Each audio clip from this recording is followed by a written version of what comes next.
Hola, ¿cómo están? Este es el primer problema de una serie de 4 problemas del capítulo de dinámica del sólido rígido. Vamos a comenzar extrayendo los datos que nos da el problema.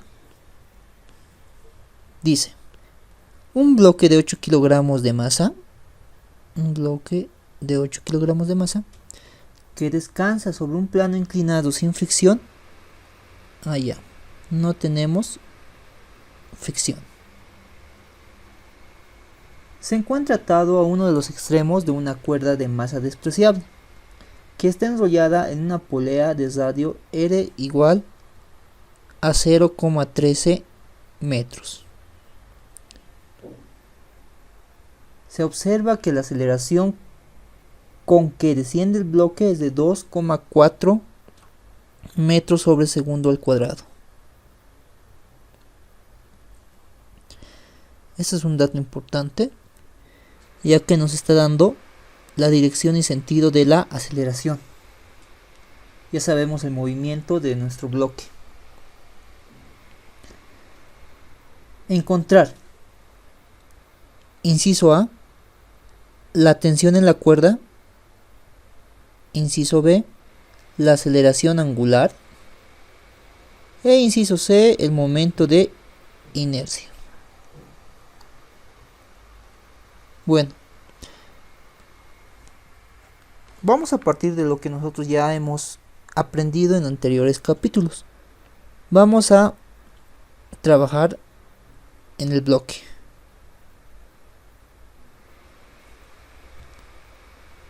Para el bloque.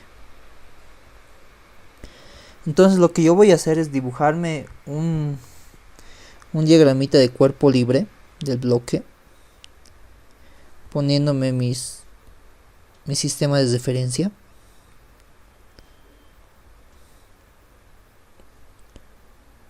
X, Y. Ya.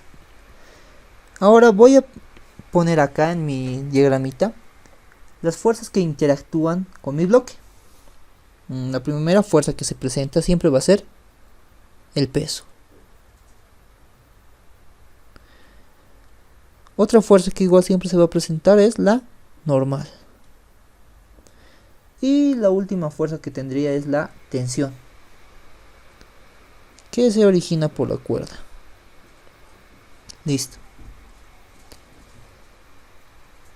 También debemos anotar acá en nuestro diagramita el sentido de la aceleración. La aceleración está en este sentido. Ahora lo que vamos a hacer es aplicar la segunda ley de Newton.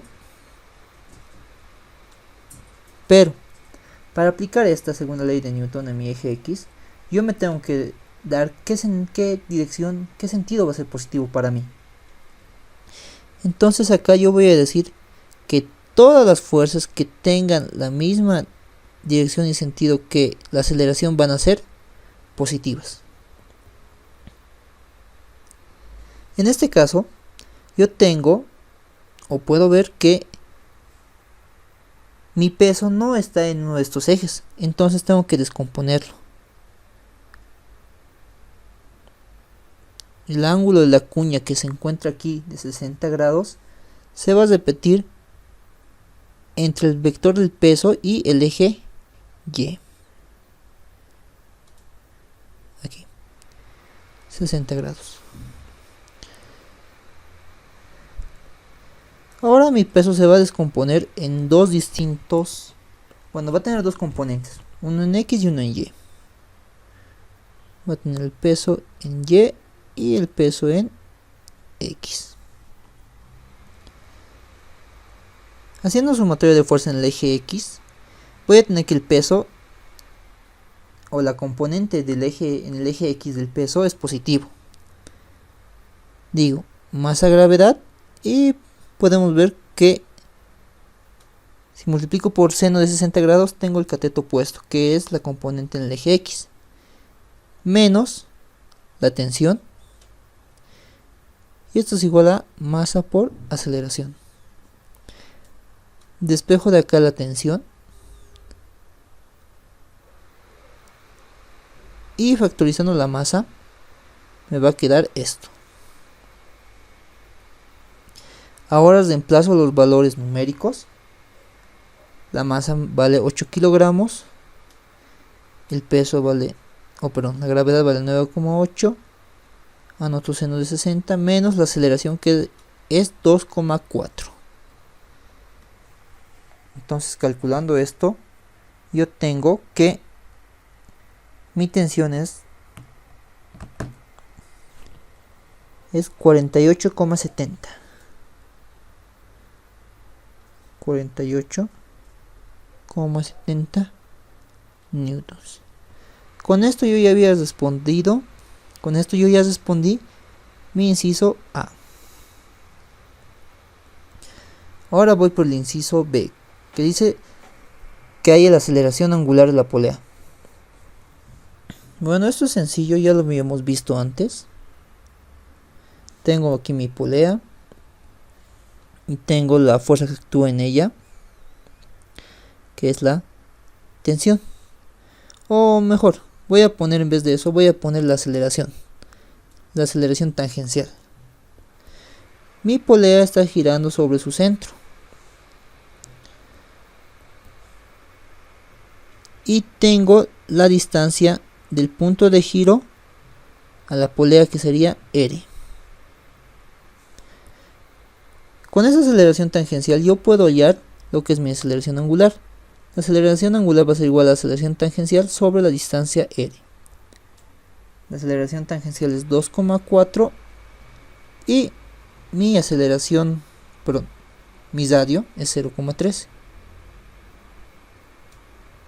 Lo que me da que mi aceleración angular es igual a 18,46 radianes sobre segundo al cuadrado. Con esto doy respuesta al inciso B. El inciso C nos pide el momento de inercia de la polea. Ya. Para la polea. Para la polea lo que nosotros vamos a hacer, vamos a aplicar la segunda ley de Newton. Pero la polea no se está moviendo de forma lineal.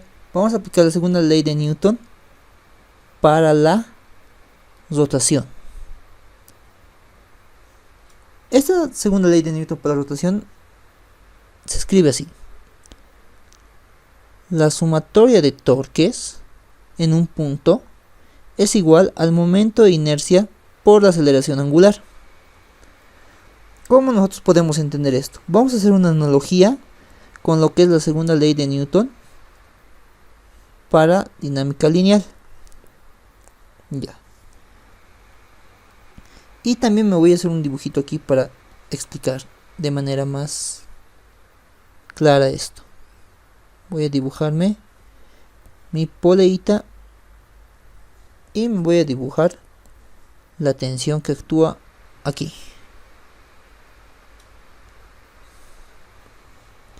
Ya. Si yo veo esta polea que está girando sobre su centro, ¿por qué está girando? Está girando debido a que hay una tensión, es decir, hay una fuerza que se está aplicando a ella, a una distancia del centro. Si esta fuerza se aplicara en el centro, no habría giro, pero se está aplicando a una distancia del centro, a una distancia, aquí es fácil verlo, es una distancia R. Entonces, en dinámica del sólido rígido, ¿qué hacemos nosotros? Nosotros estudiamos los cuerpos, pero ya no los estudiamos como si fueran solamente partículas con masa. Los vamos a estudiar de manera que vamos a considerar el volumen que estos ocupan, vamos a considerar sus dimensiones. Entonces, para estos utilizamos la segunda ley de Newton para la rotación. Si vemos, esta polea va a girar a causa de que hay una fuerza que se está aplicando a una distancia del centro de giro. Esta fuerza va a generar el movimiento. Este movimiento que va a generarse va a tener una aceleración angular. ¿Ya? Entonces, si vemos la analogía entre estos dos, entre la aceleración tangencial y la aceleración angular, la aceleración tangencial se da por las fuerzas y la aceleración angular se da por el torque. El torque tiene que ver con la fuerza, pero también tiene que ver en qué posición o en qué punto del cuerpo se está aplicando. Ahora, aquí lo que quisiera explicar es qué es el momento de inercia. ¿Ya? Viendo esta ecuación de que la sumatoria de fuerza igual a masa por aceleración, si ves acá, se necesita mayor fuerza para poder mover una mayor cantidad de masa. Es decir, no es lo mismo, no vas a poder mover con la misma fuerza una camioneta que una patineta. Necesitas más fuerza para mover la camioneta. Entonces la masa aquí actúa como una resistencia al movimiento. Entre más masa tenga un cuerpo, más difícil de mover. Esto es para el movimiento lineal. Ahora, para el movimiento rotacional, ¿cómo lo veo esto? Para el movimiento rotacional, la inercia es la oposición del cuerpo a que gire, a que éste tenga un giro. Es decir, si yo aplico un torque para hacer girar un cuerpo, este cuerpo tiene una inercia que se opone a eso, o sea que se intenta oponer. Entonces, voy a necesitar más torque si tengo un cuerpo con mayor inercia. La inercia es análoga a la masa. Ya, explicado una vez esto, vamos a proceder a hallar la inercia utilizando esta ecuación. La sumatoria de torques, ¿dónde lo vamos a hacer? Lo vamos a hacer en un punto en específico, en el punto O. Mayormente siempre se hace la sumatoria de torques en el punto de giro, porque ahí nos elimina fuerzas. Por ejemplo, esta polea que yo tengo, al estar apoyada en este puntito O, tiene una reacción en X, una reacción en Y y una reacción en X. Una reacción en X y una reacción en Y. ¿Por qué? Porque está apoyado y está girando. Entonces, al hacer yo la sumatoria de momentos en el punto O, yo estoy anulando esas fuerzas. Porque al pasar estas fuerzas por el punto de giro, no están causando o no están aportando al giro del cuerpo, a la rotación del cuerpo. Ya. Ahora, ¿qué fuerza yo tengo aplicada a mi polea? La única que tengo es la tensión. Y la tensión está a una distancia perpendicular R de mi centro de giro. Entonces, el torque va a ser la tensión por la distancia perpendicular desde el vector tensión al punto de giro. T por R. Esto va a ser igual a el momento de inercia por la aceleración angular. Algo que me olvidó mencionar. ¿Cómo sé cuáles van a ser positivos y cuáles van a ser negativos? O sea, ¿cómo sé cuál sentido de giro tomar como positivo y cuál como negativo? Lo ideal es siempre tomar en sentido antihorario. Pero para simplificar cálculos y para trabajar de manera escalar, ya que en este curso no se toca 3 dimensiones, solamente 2, tú puedes decir que todas las fuerzas o todos los torques que estén a favor del movimiento son positivos. Entonces, igual que hemos hecho acá, ¿no ve? Fíjate, aquí hemos puesto por conveniencia que todo lo que esté en esta dirección que indico con mi flechita va a ser positivo. ¿Por qué? Porque la aceleración está en el sentido, entonces para mí es mucho mejor. Y aquí aplicamos lo mismo. Todos los torques que estén en sentido de la aceleración angular van a ser positivos. Aquí no hay mucho problema porque solamente tenemos una fuerza que genera el torque. Bueno, entonces el momento de inercia va a ser igual a la tensión por la distancia r por la aceleración angular.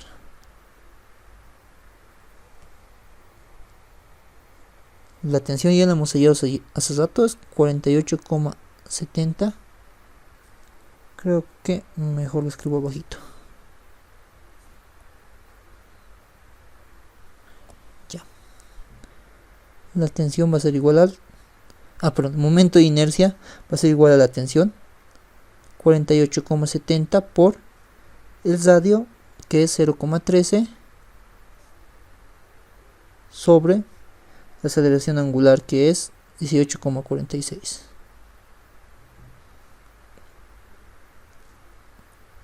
El momento de inercia me va a dar 0,34. ¿Qué unidades?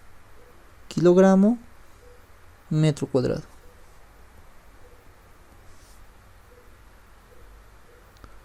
Y con eso responderíamos nuestro inciso C. Muchas gracias por su atención.